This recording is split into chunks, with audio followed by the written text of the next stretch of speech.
Кој дел од денонокието ви е помило онака го сакате? Денот или ноките?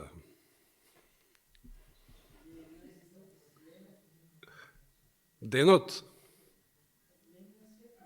Да. И некој може би ноките да сака повеќе?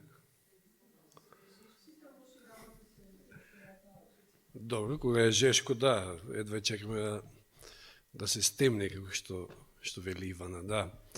Но сепак, верувам дека денот ни е помил.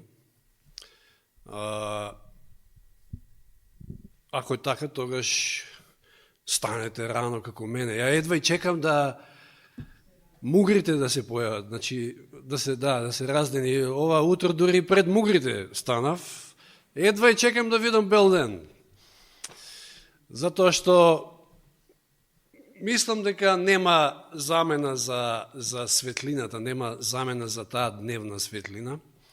Ако бевме, мислам, ние сме генерација, модерна генерација, каде што, знаете, помладите, поготово денес, не прават разлика меѓу ден и ног, односно ги сменија, денот ја сменија со ногите и обратно, но да бевме на време да живеевме по села, како што живееа нашите стари, тогаш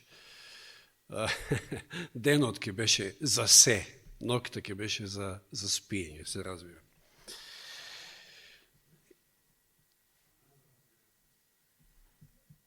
Не верувам дека некој од нас има кој што останако многу му се спие, да кажеме, па сака да ја продолжи на некој начин ноќта.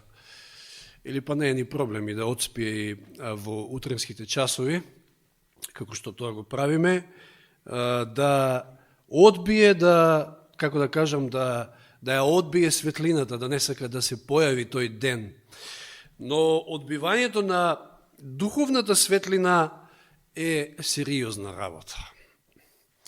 Од две причини може да наведеме. Прво, заради судот кој што доаѓа, затоа што еден ден секој од нас ќе даде сметка за отфрлање на секој зрак на светлина. А второ, отфрлањето на духовната светлина има и моментален ефект. Што значи тоа? Значи, кога ја отфрламе светлината, која што Господ ни ја праќа, остануваме во темнина, која што ја избираме во тој момент за сметка на понудената светлина. И не само тоа, туку можеме дури да западнеме и во поголема темнина. Зошто? Затоа што следниот пат кога ќе се соочиме со таа светлина, што? Може би умот може да е позатемнет од порано, неприемчив за таа светлина, совеста отапува, срцето станува понечувствително, волјата ослабнува и така натаму и така натаму. Библијата е повеќе од јасна дека сите луѓе се или во светлината или во темнината. Трето нема. Или сте дошле кај Бога и ве грее сонцето на праведноста, така да се изразиме, ве грее таа светлина, или сте пак во темнина. Без друго, сите се раѓаме во темнината и Бог морал да стори нешто, значи Бог морал да интервенира, да преземе иницијатива.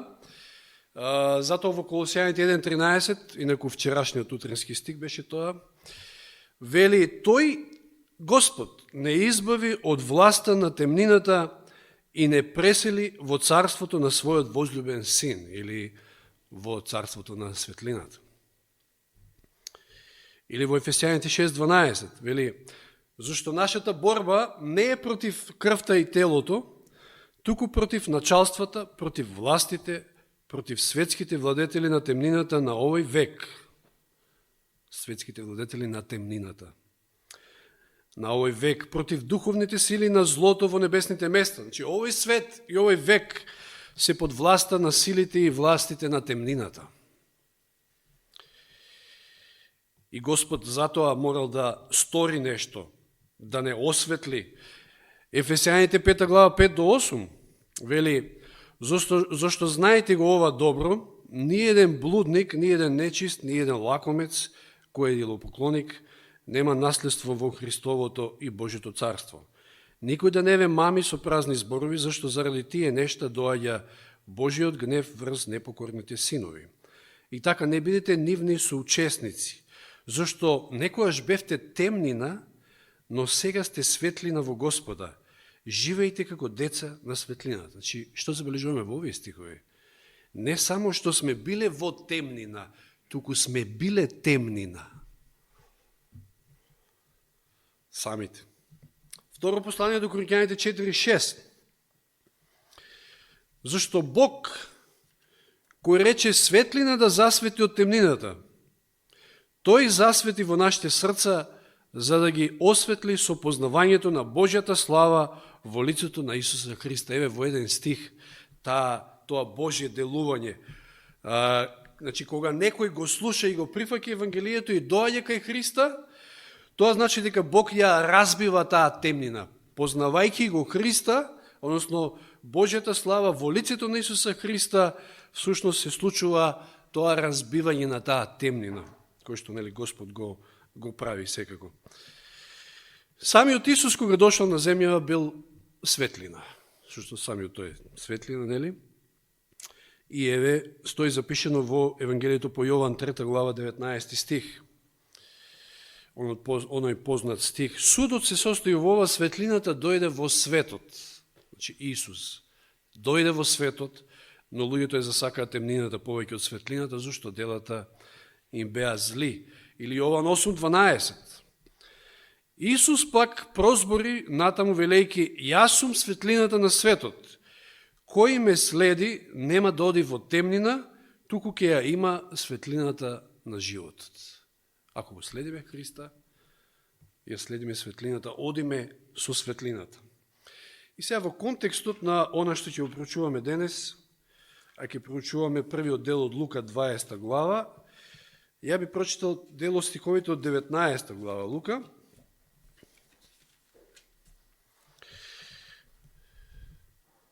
Ова е второто чистење на храмот од страна на Исуса Христа. 45 стих од 19 глава вели: кога влезе во храмот, почна да ги изгонува продавачите, велејки им: напишано е мојот дом да биде дом за молитва, а вие го направите разбойничка пештера. И поучуваше секој ден во храмот. Еве која била дејноста Христова. Ова се последните денови всушност од неговиот живот на земјата пред да биде распнат. Поучуваше секој ден во храмот, а свештеничките главатари, книжниците и народните првенци гледаа да го погубат. Тие па си имале своја работа. Цело време, гледате, проучуваме Лука, цело време сакаа да го фатат на збор, да го фатат во стапица, за да го обвинат и погубат. 48 стих. Но не најдоа што да сторат, зашто сиот народ го слушаше неотстапно, вели Константинов, но во ревидираниот превод вели го слушаа со големо внимание. Првиот стих од 20 глава Лука вели: еден ден кога го поучуваше народот во храмот и го проповедаше Евангелието. Еве што правеше Исус. Го проповедаше Евангелието. Луѓето го слушаа со внимание. Светлината светлеше над сите нив. Исус се проповеда сами од себе, всушност. Проповеда за себе. Дека тој е Месијата, тој е јагнето заклано од постанокот на светот. Тој е Божиот син кој што ќе дојде и дошол и ќе умре за грешниците, за спасение на сите. Тоа е Евангелието, нели? Го проповеда Евангелието. Дури понатаму, ако одиме за момент во Лука 21 глава 37-38 стих, ќе читаме, значи Лука 21, 37 и 38, овие стихови гласат, вели: дење поучуваше во храмот, а ноќе излегуваше и нокеваше на гората наречена Маслинова. И сиот народ рано наутро, значи, ете и тие, како и јас, едва и чекале да зазори, рано наутро доаѓаше при него во храмот за да го слуша. Едва и чекале да се појави повторно Исус. И го слушале, нели, како што читавме погоре, со големо внимание. Евангелието се проповеда, светлината светли. И сега се поставува прашањето: што ќе сторат луѓето со светлината? Затоа што или едно или друго. Или ќе ја прифатите, или ќе ја отврлите. Трето нема. А духовната светлина секојаш создава непријатности. Бидејќи нели ги изведува на виделина злите дела, она што се прави во темнината. Секако непријатности за оној кој што не ја сака светлината, односно ја сака темнината. Меѓутоа, оној кој што решил да оди во светлината, тогаш тој со задоволство ја прима. Значи, пример, ако сте паднале во некоја темна јама, дупка, и ако сакате да излезете од таму, ако целта ви е да излезете од таму, со задоволство ќе го дочекате Спасителот, кој што нели со некоја ламба, да речеме, ќе засветли, за да нели и ве извлече од таму. Меѓутоа, ако ви е убаво во јамата, во темнината, тогаш непријатна ќе ви биде таа светлина. Дори и ќе ја мразите. Како што било тоа случај кај фарисеите, кај старешините, кај едноставно водачите на црквата во тоа време. И сега читаме Лука, ќе почнеме пак од првиот стих по стих, Лука 21 и 2 ќе читам. И еден ден, кога го поучуваше народот во храмот и го проповедаше Евангелието, пристапија свештеничките главатари и книжниците со старешините. Сите експерти, водачи од црквата, експерти по закон, по теологија и така натаму, и му велат, му поставуваат прашање: кажи ни, со каква власт го правиш тоа, или кој е тој што ти ја даде таа власт? Значи, главатарите црковни се вознемирени од сето она што се случува, од делувањето Христово, неговите постапки, пред се, не само тоа, нели, негово храбро проповедање во храмот, туку пред се и од чистењето на храмот претходно што се случило. Значи, со други зборови, кој ти дава право на ова? И повторно, тие, барем како што го слушале Исуса, според неговото тврдење, тие знаат кој му дава право. Меѓутоа, сакаат повторно да извлечат нешто од него, да го фатат на збор, за да го обвинат. Повторно е во прашање стапица. Втушно целата глава, 20 глава Лука, ако читате, ќе видите дека се стапици, по стапица по стапица. Сакаат можеби да го постигнат следново, кое што, нели, го гледаме при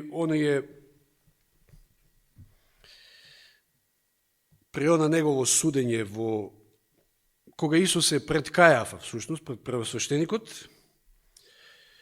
Веројатно грешка сум запишал овде стикот, Матеј 2, не е 2 глава. 22. Да.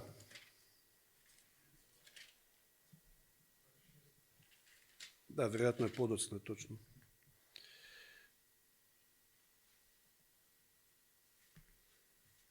Само момент. 26 е, да. 26 глава, од 59 до 66 ке читам. Што се случува овде? Главните свештеници и целиот Синедрион бара лажно сведоштво против Исуса, за да го убијат, и не најдоа. Иако дојдоа многу лажни сведоци.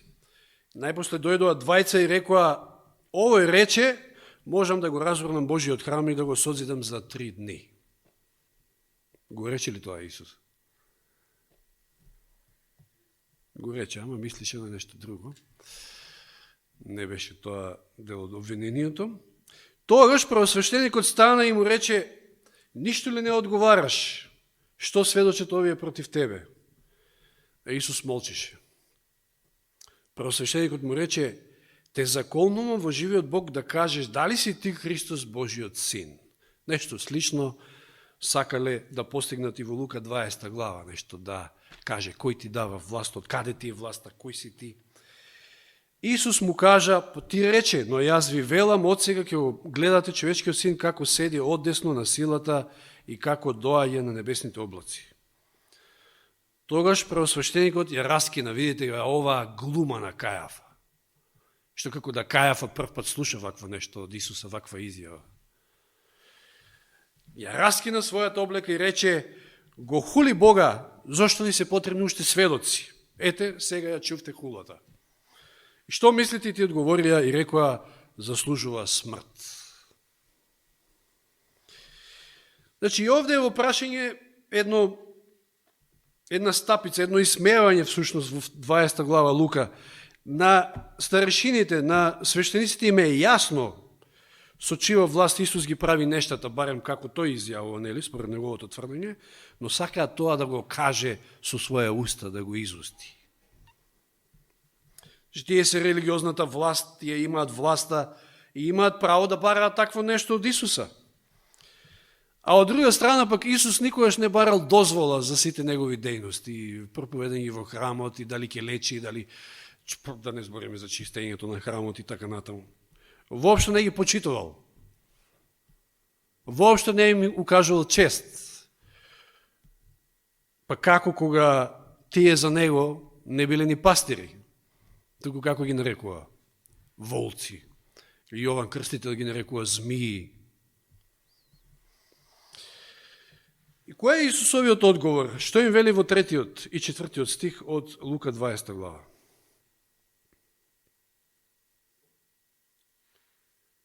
Им одговара со прашање.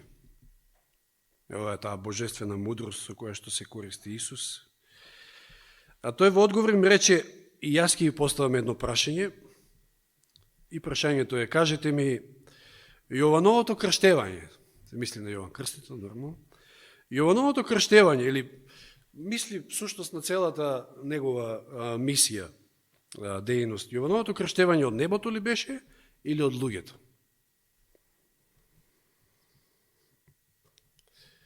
Многу добро народот знаел кој е Јован Крстител. Сега се подсетиме, Јован Крстител е Исусовиот претходник. Тој го подготвува патот за царот, да дојде царот. Јован посведочува за Исусовиот идентитет. Што вели во Јован 1 глава 29 стих, оној познат стих, она изјава негова. Утреден Јован го виде Исуса како доаѓа при него и рече: еве го Божјето јагне, кој ги зема гревовите на светот. Или во 1 глава 6 и 7 стих, значи погоре, се јави човек испратен од Бога по име Јован. Тој дојде за сведоштво, за да сведочи за светлината, та сите да поверуваат преку него. Ова им било познато на луѓето, на старешините. Значи Јован и Исус всушност стојат на иста страна. Ако веруваш во Јована, мораш да веруваш и во Исуса. Ако не веруваш во Јована, тогаш не веруваш дека е вистински, односно дека е Божи пророк.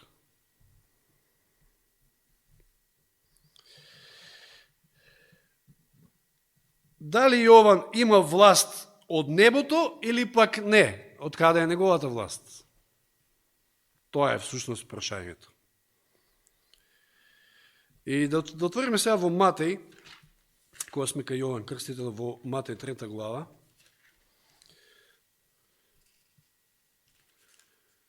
На какви се сцени биле сведоци луѓето, старешините и така натаму. Сите многу добро знаеле кој е Јован Крстител. Матеј 3 глава од 1 до 8.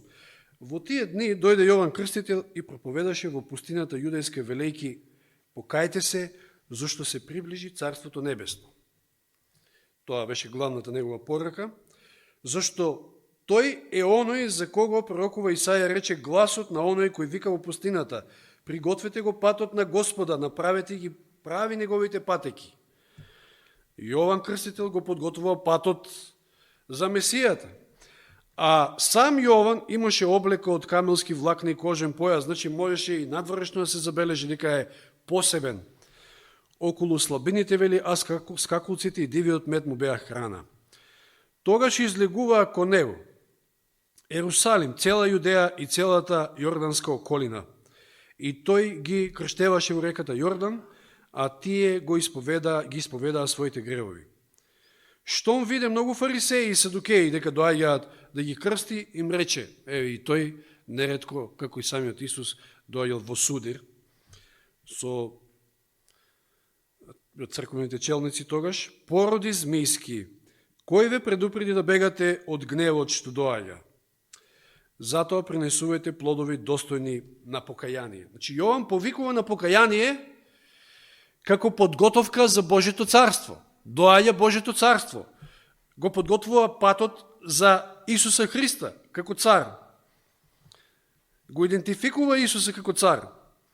И уште подобро може да видиме и во моментот кога го крштева Исуса во реките, во водите на реката Јордан, во Јован ќе отвориме во 1 глава и ќе читаме од 29-тиот, го прочитавме 29-тиот стих, но да читаме сега во контекст. Јован 1 глава од 29 стих. Утрената Јован го виде Исуса како доаѓа и при него рече: еве го Божјото јагне кој ги зема гревовите на светот. Овој е оној за кого ви реков: по мене доаѓа човек кој постоеше пред мене, зашто беше пред мене. Јас не го познавав, но затоа дојдов да крштевам во вода, за да му го објавам на Израел.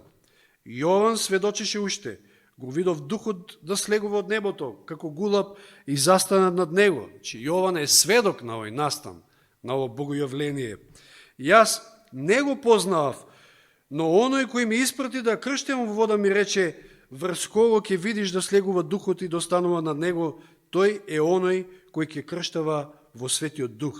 И 34 стих вели: и јас видов и сведочам дека тој е Божји син. Јасно име на луѓето. Што сведочи Јован Крстител за Исуса Христа? Значи, Јован бил кристално јасен, како што гледаме овде. И сега изборот е пред луѓето. Конкретно пред старешините, свештениците овде, фарисеите. Ако веруваш дека Јован е пратен од Бога, ако верувате, тогаш мора да верувате дека Исус е Месијата.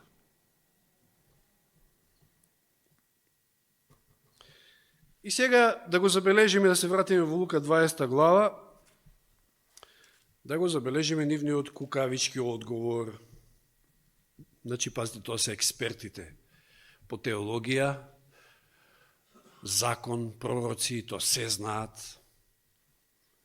И како размислуваат сега, каков одговор да му дадат на Исуса? Размислуваат меѓу себе велејки, значи, разговараат, се туткаат, што да му кажат, како да му кажат. И велат, ако речеме од небото, значи ако има власт од небото, Јован ќе ни рече: па зашто тогаш не му верувате? Ако речеме од луѓето, значи ако не е од Бога, сиот народ велики не убие со камења, зашто е уверен дека Јован е пророк. И тоа како бил уверен народот? И што одговорија? Кукавички: не знаеме од каде. Како Исус ја изобличува нивната духовна состојба овде, знаете, како на некој, може да кажем, некој светлечки огромен билборд пред сите. Еве ги кои се. Што им одговарал Исус? Во 8 стих: јас нема да ви кажам со каква власт го вршам ова. Значи, Исус ги разоткрива како тие самите себе сушност се дисквалификуваат. Кои биле Синедрионот, старешините, свештениците од тоа време? Тие биле тие кои што одлучувале, распознавале кој е вистински пророк, кој е лажен пророк, кој е од Бога, кој не е. И ако тие не можат духовно да распознаат кој е вистински пророк, а кој е лажен, од каде тогаш правото пред цела нација да кажат дали Исус е Месија или не е.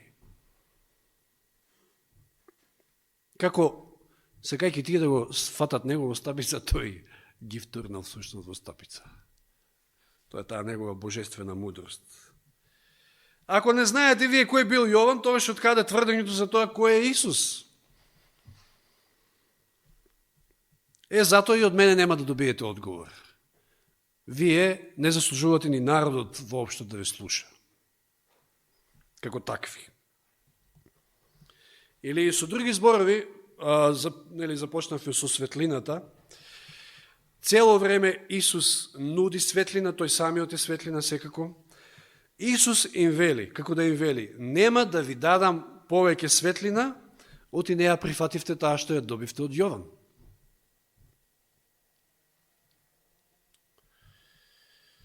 Кога тие бија прифатиле светлината од Јован, кога би го признале Јована, тие сега би коленичеле пред Исуса, тие сега би му служеле на Исус. Затоа што тие се на иста страна. Јован сведочи за Исуса. А не да се обидуваат да го фатат и да го убијат. Значи, многу сериозно е, како што гледаме од овој настан, многу сериозно е да се отфрли духовната светлина. Премногу сериозно, затоа што тоа може на крајот да заврши со убиство на Божиот син. Беше и во пуката спомната Елен Вајт, незиниот дарот на пророштвото што го има црквата напоследокот, Божјата црква, па и на некој начин се споредува со Јован Крстител и таа, зошто? Затоа што Исус сведочи за Јован Крстител дека бил повеќе од пророк, односно најголем од оние што бил роден од жена, а и самата Елен Вајт навистина е повеќе од пророк. Немаме само пророштво од Елен Вајт, туку имате какви се не совети за секоја област од нашиот живот. Еве, во Петоците читаме, се уште го читаме првото сведоштво, пред нас е уште 8 цели. Какви се не совети ни дава Господ преку списти на Елен Вајт? Духот на пророштвото. Тој дар што го има црквата. Замислете си, а живееме во време во кое што се повеќе и повеќе полека, но сигурно се отфрла Елен Вајт и незиниот дар.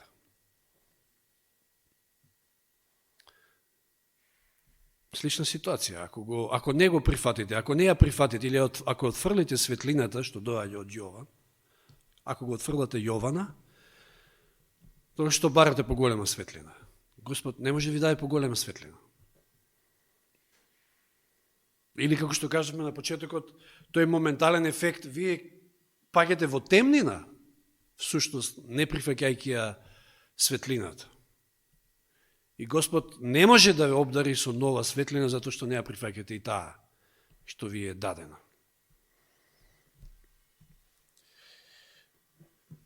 Многу е сериозно времето во кое што живееме, затоа што отфрлањето на духот на пророштвото, односно на Елен Вајт како Божи пророк, според ова се знае до каде може да доведе.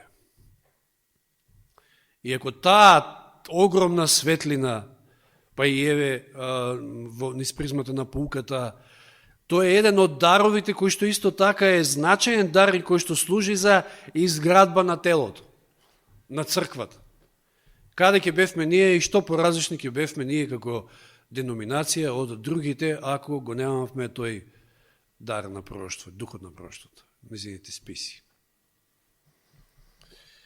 Така да секој треба да се замисли како се однесува кон таа светлина, како се однесува кон списите на Елен Вајт. Па дури и кога зборувате за совршенството, да, точно и таа изјавила како што и Павле изјавил. Тоа би требало да го изјави и секој оној кој што се, колку па мислам дека скоро имавме во некој од скорашните поуки цитат, ако не беше во минатата поука. Она кога Павле, нели, вели, најнапред првин гордо изјавува дека е апостол, па потоа јас сум најмало од апостолите, па за да на крајот каже јас сум најголем од грешниците. Значи, колку поблизу доаѓате до Христа, тоа сваќате дека сте поголем грешник, одnosno несовршен, ви недостига уште многу. Кога се гледате очи во очи со Христа. И Елен Вајт такво изјавил, и Павле изјавил, значи, ја не велам дека сум совршена. Така изјавила точно и Павле вели, ја не велам дека го достигнав, ама се трудам. Меѓутоа, дали тоа може да значи дека не е можно совршенство? Сега, тука можеме да дебатираме теологии, да разглабаме стихови и цитати, па што значи совршенство, па зависи како гледаме на гревот, па зависи како гледаме на Христовата природа, па тој дали постигнал, па ова, па она. Сега веќе тоа друга тема, меѓутоа само нафрлам еден момент, а ги има многу такви, каде што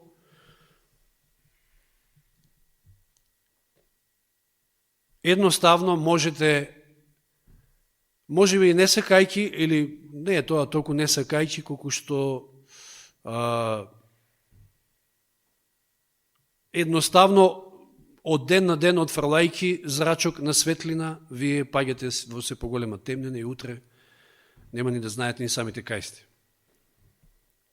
И што зборувате? Можно ли е совршенство на оваа земја? Нели Исус вели, бидете совршени како што вашиот Отец е совршен. Или тоа во Лука стои, бидете милостиви како што вашиот Отец е милостив, па сега се мисли на тоа. Можно ли е да го победиме гревот, ние доека сме овде, на оваа земја? Ако не го победиме, што ќе биде?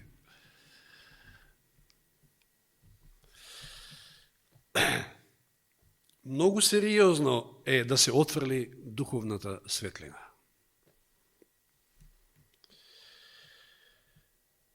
Исус го проповеда Евангелието и светлил на тој начин. Секој од нас денес го проповеда, ако го проповеда, тоа е единствено, вистинско, вечното Евангелие. И секој кој што го проповеда Евангелието сведочи се светлината.